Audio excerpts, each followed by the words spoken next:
Mission Kerala में जुटी BJP. Vijayan सरकार पर नड्डा ने निकाली भड़ास, इस्लामिक आतंकवाद का लिया सहारा।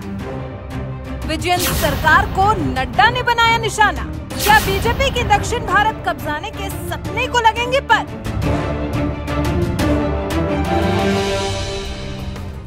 देश के 5 राज्यों में अभी हाल ही में हुए चुनाव में से 4 राज्यों में प्रचंड जीत हासिल करने वाली बीजेपी इस बार दक्षिण भारत की तरफ देख रही है। दक्षिण भारत की राजनीति में एंट्री वो केरल के जरिए लेना चाह रही है, क्योंकि बीजेपी को कहीं न कहीं वही सॉफ्ट टारगेट नजर आ रहा है जिस पर वो हिट कर सकती है। प्रदेश में जिस तरह से युवाओं का झुकाव आईएसआईएस की तरफ बढ़ रहा है, उससे देश में केरल को लेकर चिंता बढ़ी है और इसी विषय को आधार बनाकर बीजेपी अध्यक्ष जेपी नड्डा ने केरल पहुंचकर विजयन सरकार को जमकर घेरा है। वामपंथी सरकार पर बीजेपी अध्यक्ष जेपी नड्डा ने तीखा हमला बोला है।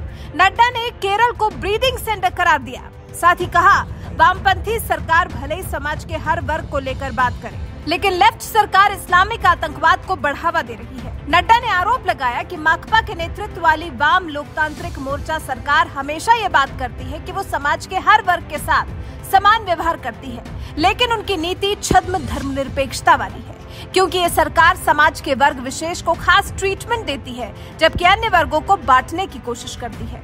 नड्डा यही नहीं रुके, उन्होंने कहा वामपंथी सरकार कहती है वो समाज के सभी वर्गों की चिंता करती है, सभी के बारे में सोचती है, लेकिन लेफ्ट सरकार इस्लामी आतंकवाद को प्रोत्साहित कर रही है।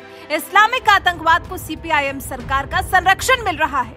अब केरल इस्लामिक आतंकवाद का ब्रीडिंग सेंटर बन गया है।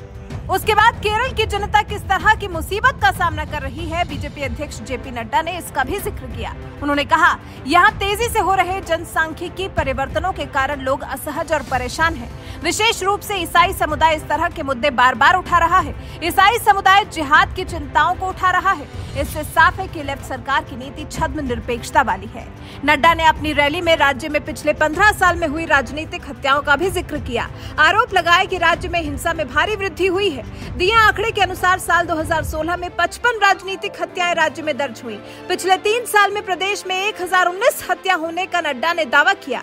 नड्डा के मुताबिक वाम लोकतांत्रिक मोर्चे के तहत ये राज्य भ्रष्टाचार और अराजकता में लिप्त है। दरअसल केरल के लिए कहा जाता है कि ये जिहादी गतिविधियों का घर बन चुका है। 1970 के दशक के आखिरी सालों से लेकर आज के समय तक केरल में या तो मार्क्सवादी कम्युनिस्ट पार्टी या फिर कांग्रेस की सरकार रही है। दोनों पार्टियों की सरकारों ने लेकिन हमेशा इस समस्या को नजरअंदाज किया है। पीएफआई जैसे संगठनों की शुरुआत भी यहीं से बताई जाती है। एनआईए भी केरल में जाकर आरोपों के मुताबिक जांच कर चुकी है।